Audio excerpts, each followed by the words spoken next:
So today, I'm going to talk about my writing process and how I came up with this book right here. This book right here is the 7th book I wrote. It is about 80,000 words long, 231 pages. As you can see, it's an actual book. I wrote the whole thing. The 7th one I've written. I've written 14 books. 14. Number 7. This is my personal copy. I just had this one right here, Mac, produced as an audiobook. So I'll probably link to the sale page of that audiobook down there. I do have a couple promo codes to give out, so if you comment below and ask for a promo code, I may just give in and give you one, as long as you promise to listen to it, and as long as you promise to promote the book if you like it. If you don't like the book, if you think it's too crazy, if you think it's too stupid, that's on you. You don't have to promote it, but if you do not like it, don't give it a bad review. If you don't like it, please don't give it a bad review. Just don't review it at all. That's the only caveat, yeah. If I give you a promo code for this book as an audiobook, you have to promise not to review it badly if you don't like it. If you do like it, if you give it a 4 or 5 star review, great, go ahead. But if I give you a promo code, no bad reviews. That's the only caveat.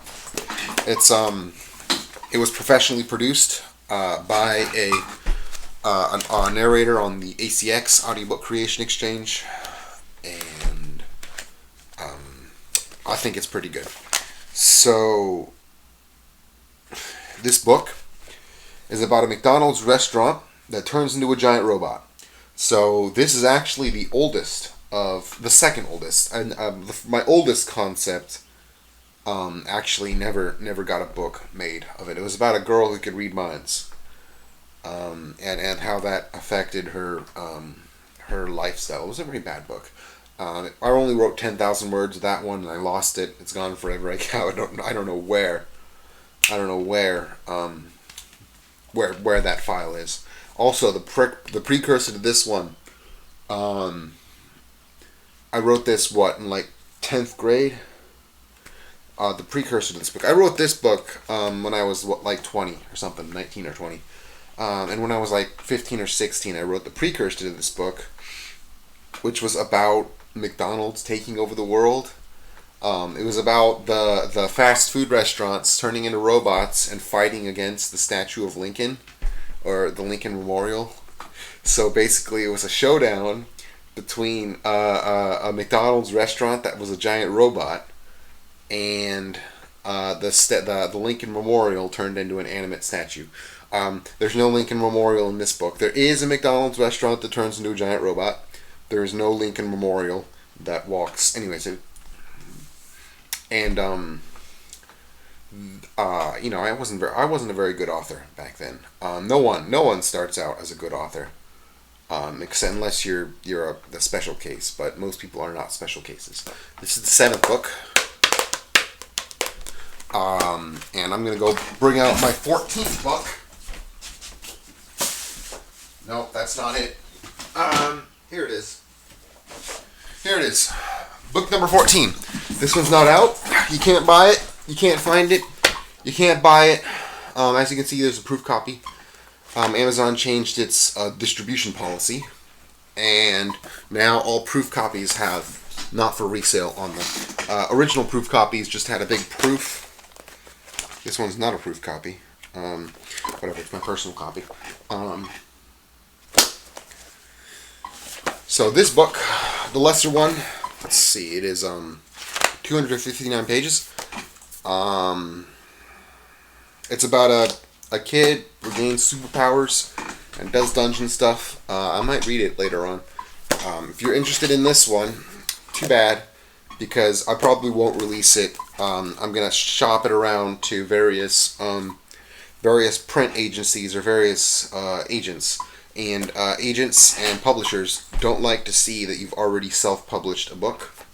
So this book is self-published, which in most cases is a graveyard. So if I try to submit this book to a professional publisher or an agent, and they see that I've self-published it and that it hasn't gotten, overwhelming responses, too bad, so sad, they'll reject it.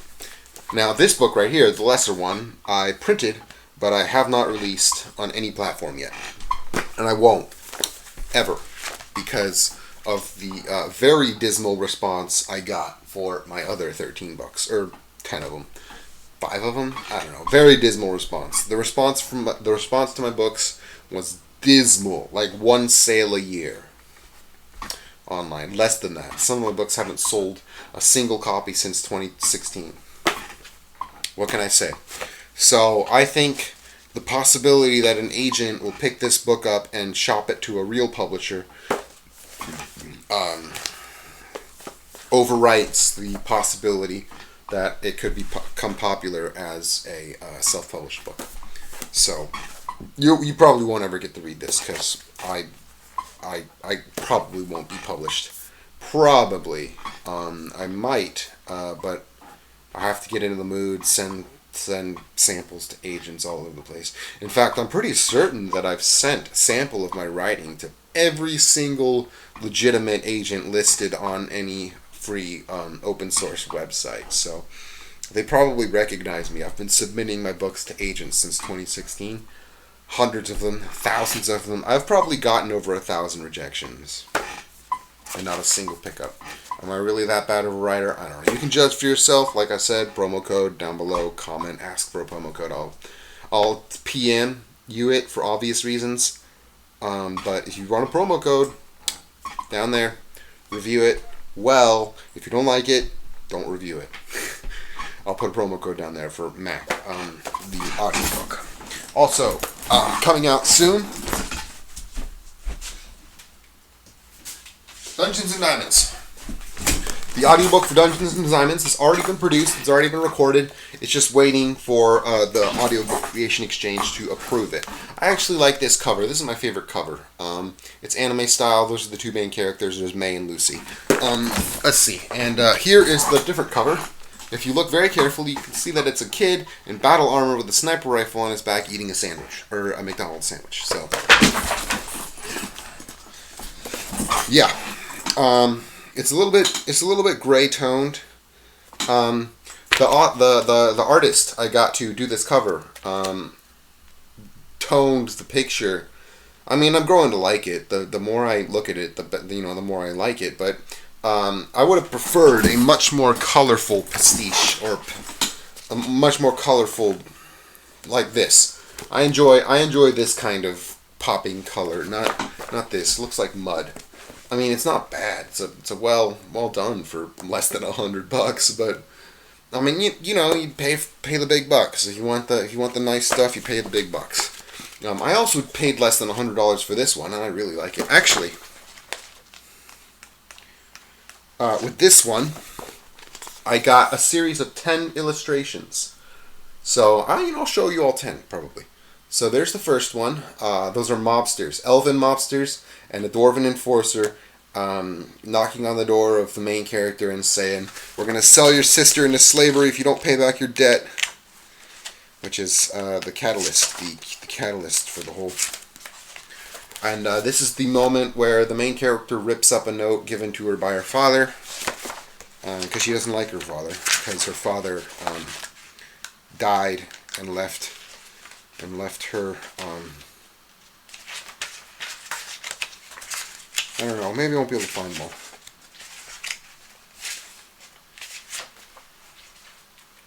Anyways, you got. I'll show you more. Oh, here we go. Right here. There we go. So she's a bard, actually. So she's a bard class on the dungeoneering thing, and the scientist right there is a technician class. And so she's doing some sort of atmospheric bard jingle thing. And this is the final battle. If you can look, that's the final battle. Isn't it well done? I actually ended up paying $20 a picture for these after a little bit of a. Yeah, I like that. It's been a long time since I and it's a proof copy. So proof copy. That's it. That's all in the books. Now I can I'll put these back. Oh and talk about my writing process. When I think, or back when I was in high school, I wrote a little short vignette about a McDonald's restaurant turning into a robot, and I really liked it, even though no one else liked it. All the books I wrote in high school, and for the first half of college, or the first year of college, my hands get dry really easy, so I'm using lotion. So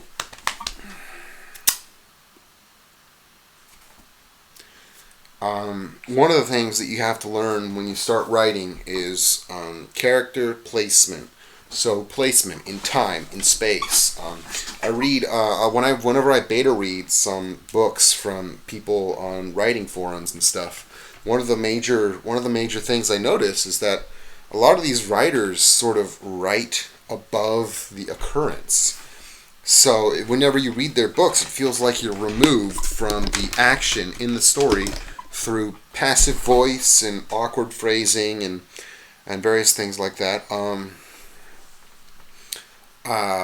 not a professional writer. I don't know actually how good I am. I mean, obviously, since I haven't gotten a book published, I'm obviously not as good as I think I am, or I'm obviously just as bad as I think I am. Like I said, if you want a promo code, down there below again. And if you want to support me on Patreon, go ahead. I haven't set up my tiers yet. I'll probably think of some good tier rewards eventually. Writing. I've written 14 books, 1.5 million words. And I have nothing to show for it. Nothing to show for it. No publishing deals, no books in libraries, no books on shelves anywhere except very little money made. Probably got paid like a $1 or $2 an hour for doing the books. And I'm no George R. R. Martin, I'm no J.R.R. Tolkien, I'm no whatever, J.K. Rowling, but sad. Not really. I mean, I'm suffering the fate that 99.9% of all authors suffer. It takes a lot of work, takes a lot of luck, takes a lot of bravado, takes a lot of skill, takes a lot of commitment, takes a lot of time, takes a lot of resources to get your book published. And I have a lot of those, but I don't have all of them. For one, skill. I actually, as writers, we are unable to judge our own skill level unless it was written more than 3 years ago. So anything I've written in the past 3 years, I am unable to judge the quality of objectively. That's fact. Anything I wrote more than 3 years ago, I can probably judge the quality as good as any layperson because my writing style has changed. Writing styles change over time. As you practice, as you gain more experience, your writing style changes. And it also sometimes just changes naturally and evolves in ways that don't improve or decrease its skill level. So it's like I don't know. I play clarinet. I've been playing clarinet for 15 years maybe. And I say writing is a mix between playing an instrument and acting.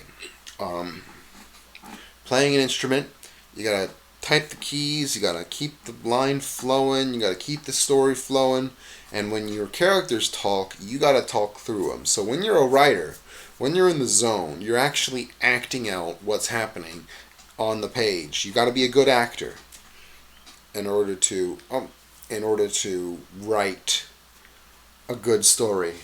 Good stories are written by good actors. Although I'm probably not a good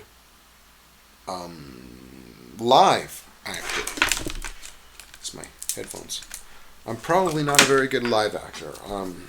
I've never actually acted in any play, live or otherwise, or in any story, or in any movie, so I don't know how good I am. I did go to a school that had a music and theater conservatory, and I've played in the pit of the pit orchestra for an opera and 3 musicals. So, yeah, I was in the pit for an opera. First clarinet, yip, on the second band. So I was first clarinet, but I was first clarinet of the lower band, which is to say the band that's mostly middle schoolers and ninth graders. The good band, the symphony orchestra, which is what it was called, was full of very talented people. Um, there was a very good clarinetist. She was Asian. Of course, she was Asian. I mean, I'm half Asian, but I'm not Asian enough to be a straight Asian. I'm a Bijan. I was a Bijan before I graduated. I don't go to school anymore. Ugh. I do actually want to become an English teacher. That's one of my goals, to become an English teacher. I really like English. Obviously, I've written 14 books. And what I want to do is I want to become an English teacher so I can coerce kids into reading my books. That's like 50% of the reason why I want to become an English teacher, so I can offer extra credit or, assignment credit and say, read my books and you'll get extra credit or assignment credit. That's like 50% of the reason why I want to become an English teacher, so I can coerce people, colleagues, students, parents to read my books. That's actually, I'd say that's probably 60% of the reason why I want to become an English teacher, is to forcibly make people read my books. I actually have 2 books, I think, or 3 books that have not been read through completely by anyone, including me. So there's one book that after I finished it 2 years ago, I put it down. No one read it.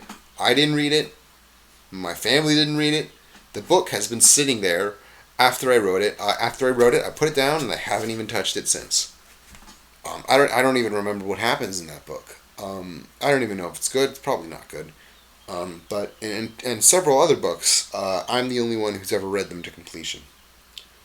I'm the only one who's ever actually read the whole thing.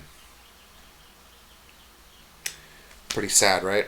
An entire book never having been read through after writing, even by its author. What a sad book. What a sad book. If you want to read that book, that's another one of the ones that I'm keeping back for publishing. But if you want to try and check out some of my books, go ahead. I'll put the link in the description if I'm not too lazy. I probably am too lazy to put the link in the description. Another thing, I like using a software called RPG Maker. RPG Maker MV. I bought it like 3-4 years ago. I made a small game with it, and that's it. I want to make a bigger game with RPG Maker. There's actually some RPG Maker videos on this channel. You might have already seen them. But I might actually post also some more RPG Maker games. I might actually film myself creating RPG Maker games. But RPG Maker games, they're not commercially viable. None of them are, unless you use your own coding, your own. So if you use RPG Maker as it was intended, or if you use the baseline RPG Maker, your game's not going anywhere. It doesn't matter how good it is. It's not going anywhere. RPG Maker can be used either as a development software or a shell. So, like most RPG games that you make with RPG Maker are using the internal creators, the internal maps, the internal tiles. But you can also use RPG Maker as a shell for your own custom tiles, your own custom code, your own custom everything. And the more you customize your game, the more you add your own assets and coding and plugins and etc., etc., etc., the more marketable it becomes. And I'm not good at drawing, I'm not good at coding, I'm not good at anything except putting stuff together in the very easy to use software. But the problem is, I can only go so far with RPG Maker, and no one's going to buy a vanilla RPG Maker game. In fact, probably no one's going to play a vanilla RPG Maker game.